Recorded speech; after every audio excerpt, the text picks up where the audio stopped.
ಹೊನ್ನಗಿಂಡಿಯ ಹಿಡಿದು ಕೈಯೊಳು ಹೇಮವಾರಿಯ ಚಿಮುಕಿಸಿ ಮೇಘಮಾಲೆಗೆ ಬಣ್ಣಮನೆಯ ಮುತ್ತಿನ ನೀರಿನ ಎರಕವ ಹೊಯ್ದ ನುಣ್ಣನೆ ಎರಕವ ದುರಾದ ಮಲೆಯ ಅಲೆಯಾನೇ ಏರಿ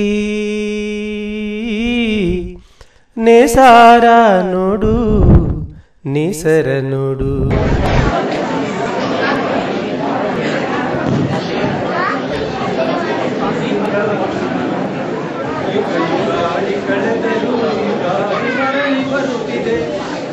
ಹೊಸ ವರುಷಕ್ಕೆ ಹೊಸ ಹರುಷವ ಹೊಸತು ಹೊಸತು ತರುತ್ತಿದೆ, ಹೊಸತು ಹೊಸತು ತರುತ್ತಿದೆ. ನಮಸ್ಕಾರ. ಗಂಧರ್ತ ಎಲ್ಲರಿಗೂ ಸರ್ವಧಾರಿ ನಾಮ ಸಂವತ್ಸರದ ಹಾರ್ದಿಕ ಶುಭಾಶಯಗಳು. ಈ ಹೊಸ ವರ್ಷದಲ್ಲಿ ತಮ್ಮೆಲ್ಲರಿಗೂ ದೇವರು ಹೆಚ್ಚಿನ ಆಯಸ್ಸು, ಆರೋಗ್ಯ ಮತ್ತು ಸಂಪತ್ತನ್ನು ಕರುಣಿಸಲಿ ಎಂದು ಪ್ರಾರ್ಥಿಸುತ್ತಾ ಈಗಿನ ಕಾರ್ಯಕ್ರಮದ ವಿಷಯಕ್ಕೆ ಬರೋಣ. ಸುಲಿದ ಬಾಳೆಯ ಹಣ್ಣಿನಂದದಿ, ಕಳೆದ ಸಿಗುರಿನ ಕಬ್ಬಿನಂದದಿ, ಅಳಿದ ಉಷ್ಣದ ಹಾಲಿನಂದದಿ ಸುಲಭವಾಗಿರುವ ಮತ್ತು ಸುಮಧುರವಾಗಿರುವ ನಮ್ಮ ಕನ್ನಡ ಬಹು ಶ್ರೀಮಂತವಾದ ಭಾಷೆ. ದೇಶದ ಇತಿಹಾಸ, ಕಲೆ ಮತ್ತು ಸಂಸ್ಕೃತಿಗೆ ಸಾಕಷ್ಟು ಕೊಡುಗೆಯನ್ನು ಕೊಟ್ಟಿದೆ. ಈ ನಮ್ಮ ಭಾಷೆಯನ್ನ ಶ್ರೀಮಂತ ಮಾಡ್ತಾ ಇರೋದಂದ್ರೆ ನಮ್ಮ ಅಂದಿನ ಮತ್ತು ಇಂದಿನ ಕವಿಗಳು, ಕಾದಂಬರಿಕಾರರು, ನಾಟಕಕಾರರು, ಕಲಾವಿದರು ಮತ್ತು ಈ ಭಾಷೆಯನ್ನ ದಿನನಿತ್ಯ ಆಡ್ತಾ ಇರೋ ಮತ್ತು ಕೇಳ್ತಾ ಇರೋ ನಮ್ಮಂತ ಜನಸಾಮಾನ್ಯರು. ಭಾರತ ಸರ್ಕಾರ ಮತ್ತು ಕೆಲವು ಪ್ರತಿಷ್ಠಿತ ಟ್ರಸ್ಟ್ಗಳು ದೇಶದಲ್ಲಿ ಹಲವಾರು ಕ್ಷೇತ್ರಗಳಲ್ಲಿ ಗಣನೀಯ ಸೇವೆ ಸಲ್ಲಿಸಿದ ಮಹನೀಯರಿಗೆ ಪ್ರಶಸ್ತಿಗಳನ್ನು ಇತ್ತು ಗೌರವಿಸುವುದು ತಮಗೆಲ್ಲ ತಿಳಿದಿರುವ ಸಂಗತಿ. ಹಾಗೆಯೇ ಸಾಹಿತ್ಯ ಕ್ಷೇತ್ರದಲ್ಲಿ in the field of literature ದೇಶದಲ್ಲಿಯೇ ನೀಡುವ ಅತ್ಯುನ್ನತ ಪ್ರಶಸ್ತಿ ಅಂದರೆ ಜ್ಞಾನಪೀಠ ಪ್ರಶಸ್ತಿ. ಈ ಪ್ರಶಸ್ತಿಯನ್ನ 1961ರಲ್ಲಿ ಸ್ಥಾಪಿಸಲಾಯಿತು. ದೇಶದಲ್ಲಿ ಮಾನ್ಯತೆ ಪಡೆದ ಯಾವುದೇ ಭಾಷೆಯಲ್ಲಿ ಅತ್ಯಂತ ಗಣನೀಯ ಸೇವೆ ಸಲ್ಲಿಸಿದ ಮಹನೀಯರಿಗೆ ಈ ಪ್ರಶಸ್ತಿಯನ್ನು ನೀಡಲಾಗಿದೆ. ದೇಶದ ಇತರೆ ಯಾವುದೇ ಭಾಷೆಗಿಂತ ಹೆಚ್ಚಿನ ಸಂಖ್ಯೆಯಲ್ಲಿ ಕನ್ನಡ ಭಾಷೆಗೆ ಈ ಜ್ಞಾನಪೀಠ ಪ್ರಶಸ್ತಿ ದೊರಕಿದೆ. 1967ರಿಂದ ಇಲ್ಲಿಯವರೆಗೆ 7 ಜ್ಞಾನಪೀಠ ಪ್ರಶಸ್ತಿಗಳು ಕನ್ನಡಕ್ಕೆ ದೊರೆತಿರುವುದು ನಾವೆಲ್ಲ ಹೆಮ್ಮೆ ಪಡುವಂತಹ ವಿಷಯ. ಈ ದಿನ ನಮ್ಮ ಈ ಕನ್ನಡ ಜ್ಞಾನಪೀಠ ಪ್ರಶಸ್ತಿ ವಿಜೇತರ ಬಗ್ಗೆ ಒಂದೆರಡು ವಿಷಯಗಳನ್ನು ತಿಳ್ಕೊಳ್ಳೋಣ. ಇದೇನಿದು ಎಂಥ ಪ್ರಕಾಶಮಾನವಾದ ಬೆಳಕು.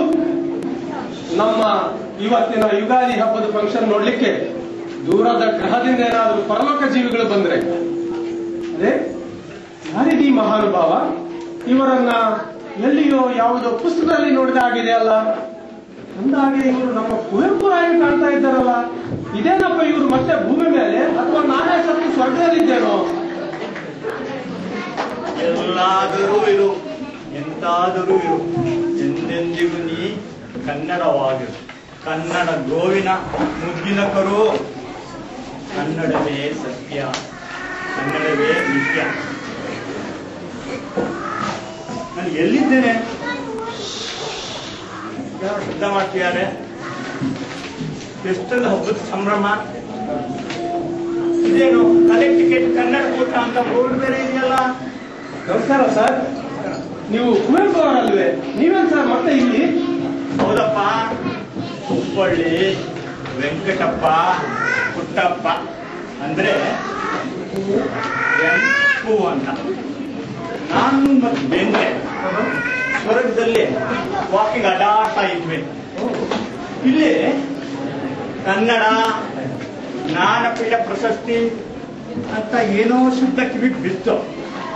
ಕರ್ನಾಟಕದಲ್ಲೇ ಈಗ ಕನ್ನಡ ಭಾಷೆ ತುಂಬಾ ವಿರಳ. ಎಲ್ಲಿ ನೋಡಿದ್ರು ಅಲ್ಲಿ ಕನ್ನಡ, ಇನ್ನೊಂದ್ ಕಡೆ ಏಮಂಡಿ, ಏನು ಒತ್ತೇ ಆಗೋದಿಲ್ಲ. ಆದ್ರಿಂದ ಅಮೆರಿಕಾದಲ್ಲಿ, ಕನೆಕ್ಟಿಕಟ್ ನಲ್ಲಿ, ಮಿಡಲ್ ಟೌನ್ ನಲ್ಲಿ ಟೆಂಪಲ್ ನಲ್ಲಿ ಕನ್ನಡ ಮಾತಾಡ್ತಿದಾರಲ್ಲ ಅಂತ ಕೇಳಿ ಕುತೂಹಲದಿಂದ ಸ್ವರ್ಗದಿಂದ ಕೆಳಗೆ ಇಳಿದು ಬಂದೆ. ತುಂಬಾ ಸಂತೋಷ ಸರ್. ನಾವು ಈ ದಿನ ಯುಗಾದಿ ಹಬ್ಬದ ಪ್ರಯುಕ್ತ ಜ್ಞಾನಪೀಠ ಪ್ರಶಸ್ತಿ ಬಗ್ಗೆನೇ ಮಾತಾಡ್ತಾ ಇದ್ದೇವೆ. ಹೇಗೋ ತಾವು ಬಂದಿದ್ದೀರಾ, ದಯವಿಟ್ಟು ನಮ್ಮ ಪ್ರೇಕ್ಷಕರಿಗೆ ತಮ್ಮ ಜೀವನದ ಬಗ್ಗೆ ಒಂದೆರಡು ವಿಷಯಗಳನ್ನ ದಯವಿಟ್ಟು ಹೇಳ್ತೀರಾ? ನೋಡಪ್ಪ, 1896ರಲ್ಲಿ ನಾನು ಹುಟ್ಟಿದ್ದು, ಅಂದ್ರೆ 112 ವರ್ಷ. ನಾನು ನೋಡಿದ್ರೆ ಗೊತ್ತಾಗುತ್ತಲ್ಲವ. ನಾನು ಹುಟ್ಟಿದ ಜಿಲ್ಲೆ ಚಿಕ್ಕಮಗಳೂರು ಜಿಲ್ಲೆ, ಹಿರೇಕೂಡಿಗೆ ಅಂತ ಊರು. ಬೆಳೆದಿದ್ದು ಶಿವಮೊಗ್ಗ ಜಿಲ್ಲೆ ಕುಪ್ಪಳ್ಳಿಯಲ್ಲಿ. ಓದಿದ್ದು ಮೈಸೂರಿನಲ್ಲಿ MA ವರೆಗೆ, ಮಹಾರಾಜ ಕಾಲೇಜಿನಲ್ಲಿ ಉಪನ್ಯಾಸಕ ವೃತ್ತಿ. ಅದಾದ್ಮೇಲೆ ಮೈಸೂರು ವಿಶ್ವವಿದ್ಯಾನಿಲಯದ ಉಪಕುಲಪತಿಯಾಗಿ ನಿವೃತ್ತಿ. ತಮ್ಮ ಸಾಹಿತ್ಯ ಕ್ಷೇತ್ರದ ಬಗ್ಗೆ ಒಂದೆರಡು ಮಾತುಗಳು. 1, 2, 3 ಸುಮಾರು 30 ಕವನ ಬರೆದಿದ್ದೀನಪ್ಪ. ಆಮೇಲೆ ಒಂದಷ್ಟು ಶಿಶು ಸಾಹಿತ್ಯ, ಒಂದಷ್ಟು ನಾಟಕಗಳನ್ನು ರಚಿಸಿದ್ದೀನಿ. ನನ್ನ ಕಾನೂರು ಹೆಗ್ಗಡತಿ ಹಾಗೂ ಮಲೆಯಲ್ಲಿ ಮದುಮಗಳು ಎಂಬ ಕಾದಂಬರಿಗಳು ತುಂಬಾ ಜನಪ್ರಿಯವಾದ್ದು. ಆಮೇಲೆ ನನ್ನ ಮಹಾಕಾವ್ಯ ಶ್ರೀರಾಮಾಯಣ ದರ್ಶನಂಗೆ ಜ್ಞಾನಪೀಠ ಪ್ರಶಸ್ತಿ 1967ರಲ್ಲಿ ಬಂತು. ನೋಡಪ್ಪ, ತುಂಬಾ ಸಂತೋಷ.